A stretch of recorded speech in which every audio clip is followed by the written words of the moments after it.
Seigneur Jésus, dans ces quelques instants que nous voulons t'écouter, nous voulons à ce que tu puisses nous parler. Et nous avons besoin d'un esprit de prière. Repasse sur nous un esprit de prière. Aujourd'hui, Seigneur Jésus, nous voulons nous plonger dans ta présence, parce que c'est ta présence qui nous glorifie, c'est ta présence qui nous fortifie, c'est ta présence qui nous transforme. Oui, Seigneur Jésus. Merci, Saint-Esprit. Au nom de Jésus. Amen, amen. Amen, amen. Tunabariki Mungu mwenye ametupatia neema hii ya kuwa presence yake. Naamini leo kuna kitu ambacho Mungu atafanya katika maisha yangu na katika maisha yako. Amen, amen.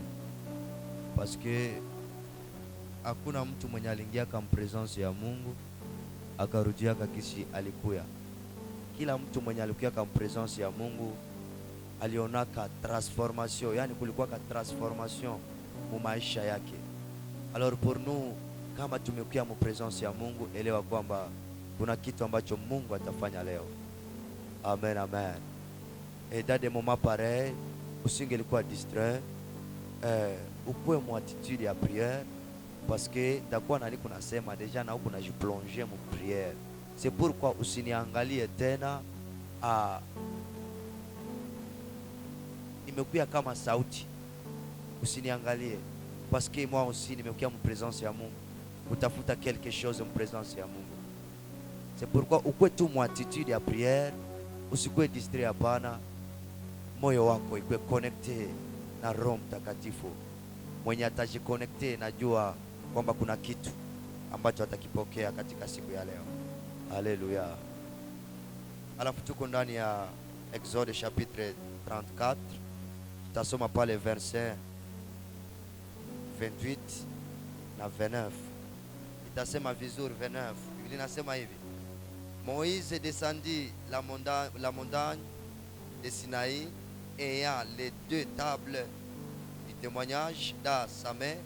Il descenda de la montagne et il ne savait pas que la peau de son visage rayonnait parce qu'il avait parlé avec l'Éternel. Aaron et tous les enfants d'Israël regardèrent Moïse et voici la peau de son visage rayonnait et il craignait de s'approcher de lui. Parole du Seigneur. Hali ambapo tumesoma, Biblia inaonyesha mtu ambaye aliingia mu presence ya Mungu.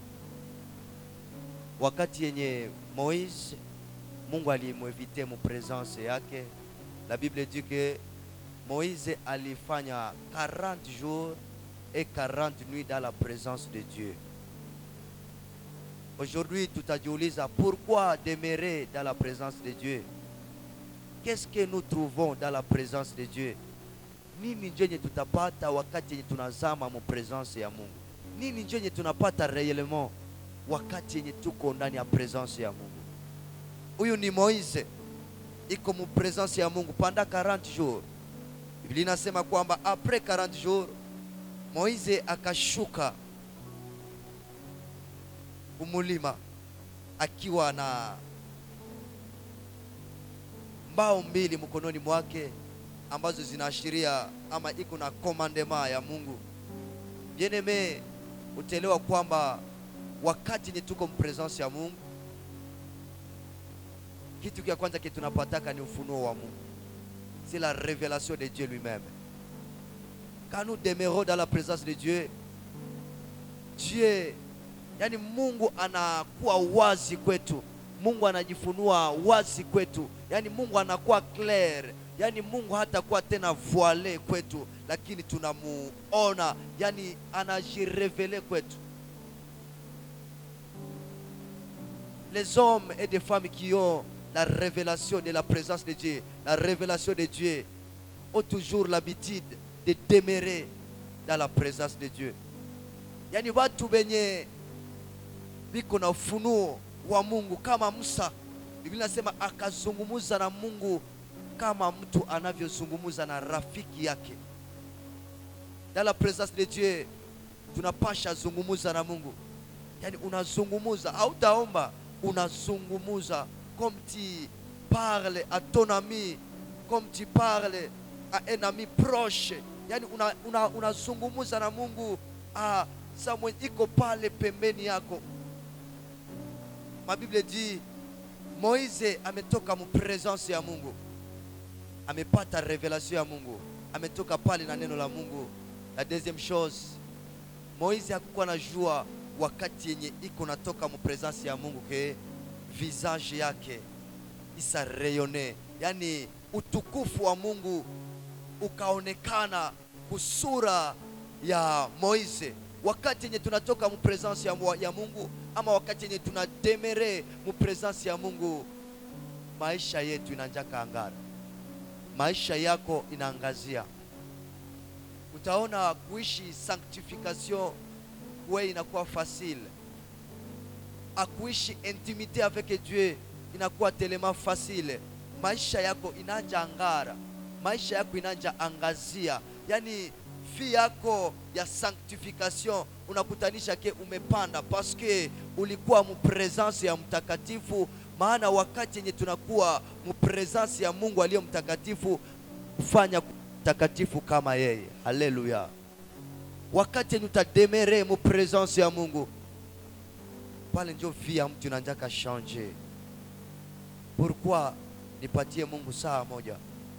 Pourquoi nipatie Mungu une journée dans sa présence, une semaine dans sa présence, un mois dans sa présence, une année na niko natafuta Mungu? Pourquoi? C'est parce que c'est la présence de Dieu qui nous transforme. Anatukontamine na amuru yake. Utakutanisha wewe, haitakuwa vigumu kwako kupenda mtu, lakini utakutanisha ke kwako inakuwa nature, parce que tu l'as reçu dans la présence de Dieu. Tu as reçu cette nature dans la présence de Dieu. C'est pourquoi watu benye wanademere mu présence ya Mungu wanakuwa kana upendo ya Mungu, wanakuwa kana sainteté ya Mungu, alafu atakuwa yani na facilité ya kuishi gisi Mungu anapenda. Qu'est-ce qui arrive quand nous demeurons dans la présence de Dieu? Nimekuambia kwamba maisha yako itanja rayonner. Linasema wakati yenye Aaron na Israeli walimuona wakashindwa kumkaribia. Imaginez bien aimé, parmi 3000, 10,000 personnes, unakuwa wewe peke mwenye visage yako iko naangazia. Utakuwa remarkable, watakujua mubatu wa mingi ke ule mtu iko naangazia. Wakati yenye uko wewe peke jo umeangazia, kome Moïse walijuaka, des milliers de personnes walikuwa pale, wakajua kwamba huyu mtu natoka mu presence ya Mungu. Yani inakuwa kitu yenye haiko ya kawaida. C'est pourquoi wakati yenye tunademere mu presence ya Mungu, anatufanya watu wenye habiko wa kawaida, parce que Mungu haiko wa kawaida. Kiwango kwamba Moize hata sema ke watu wamuogope, lakini watu wananja shindwa kumkaribia sababu ya gloire, sababu ya utukufu yenye Mungu aliachia mu maisha yake, utukufu yenye kuna dégager, presence ya Mungu yenye kuna dégager. Bien aimé, wakati yenye tuko mu presence ya Mungu, yani tunakuwa kasabe yenye tuko na ingiza presence ya Mungu mu maisha yetu, kiwango kwamba kwenye utafika una dégager presence ya Mungu, yani unanuka kwa harufu ya Mungu. Imagine kila mtu iko na shambre yake, na utelewa kwamba wakati yenye mtu iko mshambre yake, ile harufu yenye iko mshambre yako je inakukontamine, si ndio? De même que Dieu, wakati yenye Dieu Mungu amekuwa saturé, yani tumekuwa saturé na Mungu mshambre yako, sijue à l'église tumekuwa saturé na presence ya Mungu, ile meme presence ya Mungu itaonekana ndani ya maisha yetu, alafu unatembea na presence ya Mungu. Même chose na Jésus Christ. Ukasoma da Matthieu 17, palikuko kitu avec lui Pierre, Jacques et Jean, son frère, et il les conduisit à l'écart sur une haute montagne. il fit transfigurer devant eux, son visage resplendit comme le soleil et ses vêtements devinrent blancs comme la lumière. Yesu Kristo naye ana experimente meme experience na Moise. Linasema kwamba akaevite Jacques, Pierre et Jean, anawapanisha kumulima. Wakati yenye Kristo ananja prier iko naomba, Biblia inasema kwamba visage yake inaangazia saa jua na mavazi yake inakuwa meupe, anakuwa transforme. Utukufu ya Mungu ikaonekana pale, sababu Jésus alikuwa en intimité avec Dieu. Tu dois savoir, vazi ama uso wa Yesu Kristo ama mavazi yake haikungaa sababu alikuwa Mungu, lakini alikuwa hapa kudunia kama mtoto wa Mungu, kama mwanadamu, kama mimi na wewe. Lakini kenye kiliacha anaangazia ama yani gloire ya Mungu inajimanifeste juu yake, juu ya uso wake, na mavazi yake inang'aa. Yenemeni sababu alikuwa en intimité avec Dieu. Wakati yenye tunakuwa na uhusiano wa ndani pamoja na Mungu, nafika wakati yenye tunaangazia. Kwa Musa uso tu ndio iliangazia, lakini kwa Kristo Biblia inasema kwamba na mavazi yake ikaangazia. Bien aimé, wakati tunademere dans la présence de Dieu, ndio maisha yako itaangazia intimite yako na Mungu. Yani ile maisha yako na Mungu itanja impacte nje yako. Unaangalia inanja gusa gloire ya Mungu, inanja gusa kazi yako, inanja gusa mipango yako, masomo yako inaangazia, projet zako zinaangazia, foyer yako inaangazia, familia yako, yani unanja impacte. Bien-aimé, kuko wakati yenye senye utaendeleaka pamoja na Mungu, hautambiaka familia yako iokoke, lakini familia itaokokaka sababu inaona utukufu ya Mungu mu maisha yako.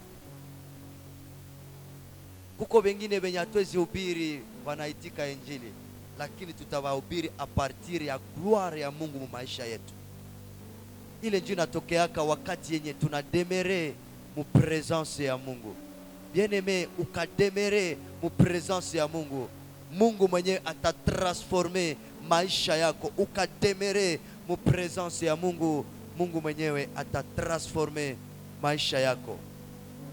C'est pourquoi, bien-aimé, tunataka ingia ndani ya prière.